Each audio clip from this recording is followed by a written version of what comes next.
Friends, I thank you so much. In this video, we are going to talk about the voidable marriages. In this section is about the voidable marriages. और आज हम इस video में जो बात करेंगे वो यही बात करेंगे कि अगर इनमें से कोई भी सिचुएशन है जो आपकी मैरिज से रिलेटेड है, अगर आपकी मैरिज इनमें से किसी सिचुएशन में फॉल करती है तो आप अपनी शादी को by the decree of the nullity of the marriage अपनी शादी को है जो ख़त्म कर सकते हैं। तो फ्रेंड्स, सेक्शन 12 बात करता है अबाउट द वॉइडेबल मैरिजेस। अब वॉइडेबल मैरिज क्या है? वॉइडेबल मैरिज में का जुडिक्शन कैसे बनता है? वॉइडेबल मैरिज का जो जुडिक्शन है वो तब बनता है जब दोनों पार्टी में से एक पार्टी अपने कोर्ट में जाकर डिक्री ऑफ नलिटी के लिए क्लेम कर सकती है। हाँ जी, दोनों में से कोई भी एक पार्टी जाकर कोर्ट में डिक्री ऑफ नलिटी के लिए decree of nullity of marriage के लिए वहाँ पर जाकर क्लेम कर सकती है। अब यहाँ पर दूसरी बात आती है कि ये तो बात हो गई कि दोनों पार्टी में से एक पार्टी है जो क्लेम कर सकती है for the decree of the nullity of the marriage. अब जो सेकंड बात यहाँ पर क्या आती है, इसमें सेकंड बात ये आती है कि डायरेक्टली आप जाकर कोर्ट में खड़े हो सकते हो for the decree of the nullity of marriage. जी नहीं, जो सेक्शन 12 है वो बात करता है अबाउट द वॉइडेबल मैरिजेस। और सेक्शन 12 साथ में कुछ ऐसे कंडीशंस हैं, कुछ ऐसे सिचुएशंस हैं जिनको मेंशन करता है सेक्शन 12 के अंडर कि अगर इनमें से कुछ भी ऐसी सिचुएशंस है और वो उनमें से आपकी जो मैरिज है फॉल करती है तो आप के पास वो राइट है कि आप by the decree of the nullity of the marriage अपनी शादी को ख़त्म कर सकते हैं, अपनी शादी को ओवर कर सकते हैं। तो फ्रेंड्स, अब हम पॉइंट टू पॉइंट इस वीडियो में यही डिस्कस करने जा रहे हैं। ऐसी कंडीशंस वो कौन सी हैं, अगर आपकी जो शादी इनमें से किसी सिचुएशन में फॉल करती है तो आप वहाँ पर अपनी शादी को ख़त्म कर सकते हैं। तो फ्रेंड्स, हम स्टार्ट करते हैं। फर्स्ट पॉइंट है फ्रेंड्स, हम स्टार्ट करते हैं। यहाँ पर सबसे पहला पॉइंट है impotency. If the party is important and due to the impotency marriage has not been consummated because of the impotency reason marriage is not consummated। तो यहाँ पर ये है जो एक वॉइडेबल मैरिज का ग्राउंड है। दोनों में से कोई भी एक पार्टी है जो कि इम्पोर्टेंट है तो वो एक वॉइडेबल मैरिज का ग्राउंड बन जाता है। लेकिन यहाँ पर सेकंड कंडीशन इसमें ये है कि जो इम्पोर्टेंसी है वो at the time of the marriage होनी चाहिए। At the time of marriage से लेकर up to the date of the filing of the petition for the decree of the nullity of the marriage होनी चाहिए। पहली बात तो ये कि इम्पोर्टेंसी होनी चाहिए। इम्पोर्टेंसी कब होनी चाहिए? इम्पोर्टेंसी शादी के टाइम से लेकर जब आप पिटिशन फाइल करने जा रहे हो आफ्टर द मैरिज, तब तक वो इम्पोर्टेंसी होनी चाहिए। और यहाँ पर थर्ड पॉइंट ये आ जाता है कि अगर इम्पोर्टेंसी शादी के बाद है और after the consummation of the marriage है, आफ्टर द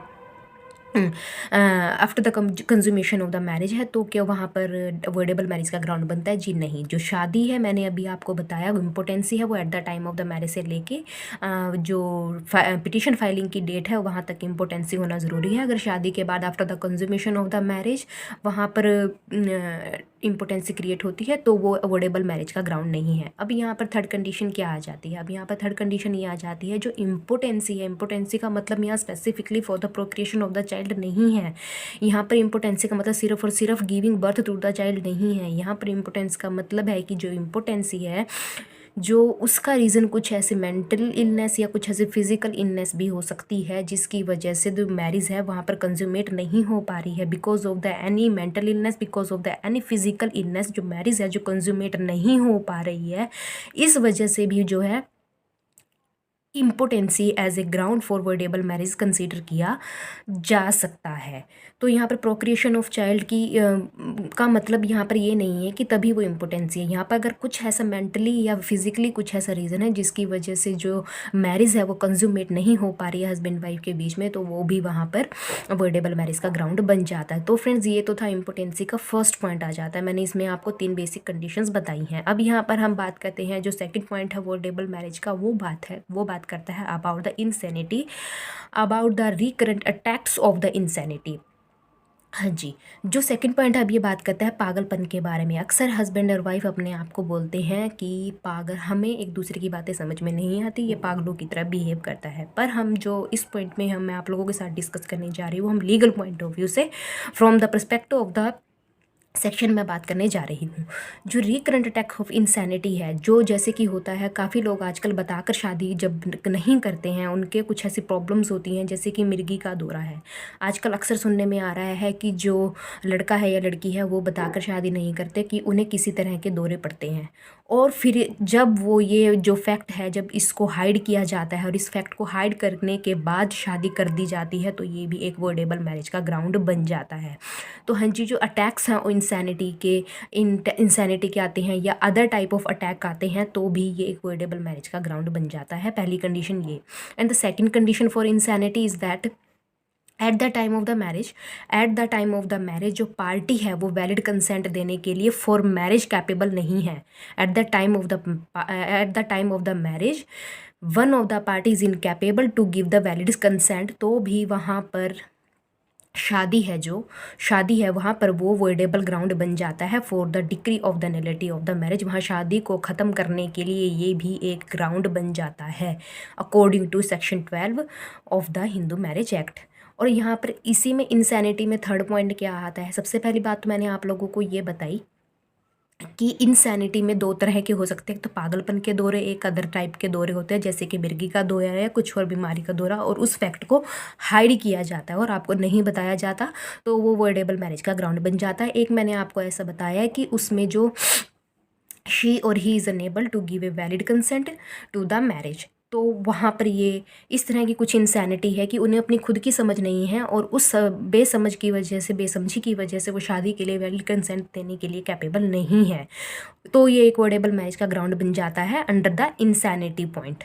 अब यहाँ पर थर्ड पॉइंट यह जाता है कि जो इंसैनिटी है, जो पागलपन है, जो मेंटली इलनेस है, वो इस तरह की इलनेस है कि दैट जो मैरिज है वो कंज्यूमेट नहीं हो सकती एंड शी और he is unable to the consummation of the marriage to the procreation of the child. तो भी ये इंसैनिटी, जो इस टाइप की इंसैनिटी है कि जो वो ऐसा कुछ रीज़न क्रिएट कर रही है जिसकी वजह से मैरिज कंज्यूमेट नहीं हो पा रही, और मैरिज कंज्यूमेट नहीं हो पा रही इस वजह से procreation of children is not possible.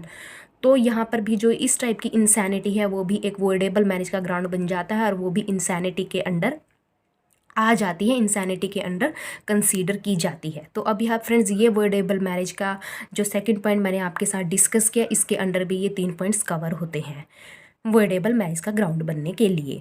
अब हम यहाँ पर जो थर्ड पॉइंट है, अब हम यहाँ पर बात करते हैं कि जो शादी है, जो शादी है वो उस शादी के टाइम पर जो शादी है फोर्सफुली की गई है बाय फोर्स और बाय हाइडिंग सम ऑथेंटिक फैक्ट, बाय हाइडिंग सम ऑथेंटिक फैक्ट और बाय फोर्स अगर शादी की गई है तो भी ये एक वर्डेबल मैरिज का ग्राउंड बन जाता है। अब यहाँ पर बाय फोर्स का मतलब क्या आ जाता है, यहाँ पर बाय फोर्स का मतलब ये आ जाता है कि आपके एक प्रॉपर फोर्सफुली आपको डरा कर धमका कर, एक तो होता है कि फिजिकल फोर्स जैसे कि आपको मार कर पीट कर बंदूक रख कर सर पर आपसे शादी करवाई गई हो, आपके फैमिली के साथ कुछ ऐसा फिजिकल फोर्स क्रिएट करके आपको फोर्स किया गया हो शादी के लिए। एक आ जाता है वर्बली, आपको कुछ भी ऐसे डरा कर धमका कर कुछ भी इस तरीके से बोलना कि अगर तुमने मेरे साथ शादी नहीं की तो मैं ये कर दूंगा, कुछ भी ब्लैकमेलिंग टाइप भी इसके अंडर आ जाता है वर्बल फोर्स के अंडर।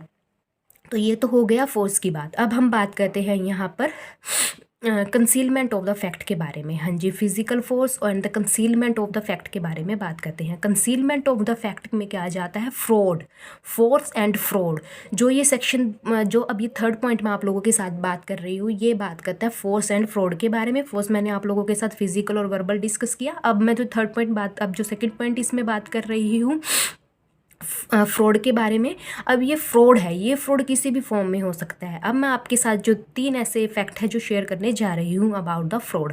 अब जो फ्रॉड है, फ्रॉड हो सकता है about the concealment of the ceremonies of the marriage. Fraud है, आपसे कुछ इस तरीके का फ्रॉड किया गया about the concealment of the marriage ceremonies. जैसे कि आप लोगों को नहीं पता, जैसे कि कोई भी एक लड़का है एक लड़की है तो उसको कुछ इस तरह के या उसकी फैमिली को कुछ इस तरीके से पागल बनाया जाता है कि ऐसे करने से शादी नहीं होती, लेकिन इन रियल सेंस उन्होंने कुछ ऐसे सेरेमनीज परफॉर्म की जिनकी वजह से वो शादी हो गई है। जैसे कि एक लड़का है एक लड़की है, एक लड़का या लड़की दोनों में से कुछ भी ऐसे बोलते हैं कि हम एक natural in the only in A temporary form हम कुछ ऐसी एक्टिविटी करते हैं, but this is not a marriage. लेकिन वो इन एक्चुअल फॉर्म वो रियल सेरेमनीज होती हैं शादी की, और उनको वो एक फ्रॉड करके उनके साथ मैरिज है जो उसको क्रिएट कर लेते हैं। तो ये फ्रॉड की उसमें आ जाती है कि मैरिज से रिलेटेड कुछ भी ऐसी सेरेमनीज परफॉर्म करना जो कि दूसरी पार्टी को नहीं पता था कि ऐसे करने से शादी है जो वो संपन्न हो सकती है। तो वहाँ पर ये आ जाता है कि शादी की जो सेरेमनीज हैं उनको हाइड करके शादी बनाना, तो ये एक वर्डेबल मैरिज का ग्राउंड बन जाता है। अब यहाँ पर आ जाती है दूसरी बात, क्या आ जाती है, कुछ भी ऐसा फैक्ट हाइड करना about the age of the bride और about the age of the groom. दोनों में से किसी की भी जो शादी की जो उनकी उम्र है, जो उनकी एज है, उसको गलत बताकर शादी करना। एज में बहुत ज़्यादा डिफरेंस है और शादी एक बहुत कम एज बताकर अगर कर दी जाती है तो ये भी एक वॉइडेबल मैरिज का ग्राउंड बन जाता है। एंड थर्ड पॉइंट यहाँ पर क्या आता है, थर्ड पॉइंट यहाँ पर आता है कि अगर जो दोनों पार्टी में से एक है और उन दोनों पार्टी में से किसी, जैसे कि शादी दोनों पार्टी में से कोई एक भी पार्टी ये बताने से, ये फैक्ट को हाइड करती है कि वो पहले से ही शादीशुदा है, कि वो पहले से ही शादीशुदा है या उसके बच्चे हैं, कुछ भी है, मतलब जो ऐसा जिसको जानने के बाद जो दूसरी पार्टी है शादी के लिए कभी हाँ नहीं करती, ऐसा कोई भी फैक्ट को छिपाकर शादी करना, तो इसके अंदर वो वॉइडेबल मैरिज का ग्राउंड बन जाता है। तो अगर कुछ भी, एक तो सबसे पहला पॉइंट मैंने आपको बताया सेरेमनीज़ के रिगार्डिंग कुछ भी फ्रॉड करना जिससे कि शादी हो सकती है। एक फिर दूसरी बात मैंने आप लोगों को बताई कि एज के रिगार्डिंग कुछ भी फैक्ट हाइड करना, एजुकेशन के रिगार्डिंग कुछ भी फैक्ट हाइड करना, किसी की सैलरी झूठी बताना, किसी का प्रोफेशन को हाइड करके शादी करना, कुछ भी ऐसे ऑथेंटिक फैक्ट जिसको देख जिसके बेस पे शादी डिसाइड की जाती है उसको हाइड करके शादी करना, तो ये वॉइडेबल मैरिज का ग्राउंड बन जाता है अंडर द फ्रॉड। ठीक है। अब यहाँ पर मैंने थर्ड आपको जो बात की है, अगर वो अपने पहली शादी को छिपाता है या अपने उससे शादी से बच्ची हैं, अडॉप्टेड हो, नैनी फॉर्म हो, उसे खुद के बच्चे हों या अडॉप्टेड सन और डॉटर हो, तो उन सबको छिपा के अगर वो बात करता है तो ये भी फ्रॉड के अंडर कंसीडर किया जाता है। और फ्रॉड के अंडर कंसीडर होने की वजह से ये भी एक ग्राउंड बन जाता है अबाउट द वॉइडेबल मैरिज। तो आप by the decree of the nullity ये प्रूव करके आप अपनी शादी को नल एंड वॉइड डिक्लेयर करवा सकते हैं। अब यहाँ पर सबसे जो मेन कंडीशन है, सबसे मेन कंडीशन है, अब ये जो फ्रॉड मैंने आप लोगों को बताया कि यहाँ पर फ्रॉड जो है उस टाइम पे आप लोगों के साथ जब किया गया फॉर द मैरिज, तब आपको उसकी नॉलेज नहीं थी। जब आप उसको नॉलेज नहीं थी तभी तो ये सब कुछ हुआ, लेकिन जैसे ही आपको उसकी नॉलेज हो जाती है, जैसे ही आपको उसकी नॉलेज हो जाती है तो फिर आपको with in 1 year from the knowledge of the fact, जैसे ही वो ट्रूथ आपके सामने आ गया है कि आपके साथ कुछ ऐसा फ्रॉड हुआ है, विद इन 1 ईयर आप for the decree of the nullity of the marriage claim कर सकते हैं। लेकिन आप कोर्ट में क्लेम नहीं करते हैं तो उसके बाद आप कोर्ट में क्लेम नहीं कर सकते for the decree of the nullity of the marriage. और आप उस फैक्ट को जानने के बाद भी अगर अपनी मैरिज को कंटिन्यू रखते हैं, अपनी मैरिज को कंज्यूमेट करते हैं, कंटिन्यू रखते हैं, तो भी आपके पास आफ्टर द, अगर बेशक से आपके पास 1 साल का टाइम बचा भी है, लेकिन इस फैक्ट को जानने के बाद आप अपनी मैरिज को कंटिन्यू रखते हैं, आप उन्हीं के साथ रहते हैं और अपनी मैरिज को इवन कंज्यूमेट भी करते हैं, तो 1 साल का टाइम होने के बावजूद भी आपके पास डाइवोर्स लेने, आपके पास decree of the nullity of the marriage का राइट नहीं रहता। तो यहाँ पर अब जो 4th पॉइंट है वो ये बात करता है, if she was pregnant eight the time of the marriage, if she was pregnant eight the time of the marriage from another person, अगर वो शादी के टाइम प्रेग्नेंट थी from the other person, not from the husband, from the other person, that is also a ground of voidable marriage, that is also a ground of voidable marriage. जो आपकी wife है, जो आपकी पत्नी है, शादी के टाइम किसी और पर्सन से वो प्रेग्नेंट थी, तो this is also a fact of voidable marriage. अब इसके लिए भी एक कंडीशन है, जैसे ही आपको पता चलता है, जैसे ही आपको पता चलता है कि जो आपकी वाइफ है, जो आपकी वाइफ है वो किसी और पर्सन से प्रेग्नेंट है after the marriage, after the marriage जैसे ही आपको पता चलता, जैसे ही वो फैक्ट आपके नॉलेज में आता है, तो विद इन 1 ईयर आपको for the decree of the nullity of the marriage आपको वहाँ पर क्लेम करना पड़ेगा। Thank you so much for visiting this video. If you like this video, please do share this video and subscribe my channel. Thank you so much.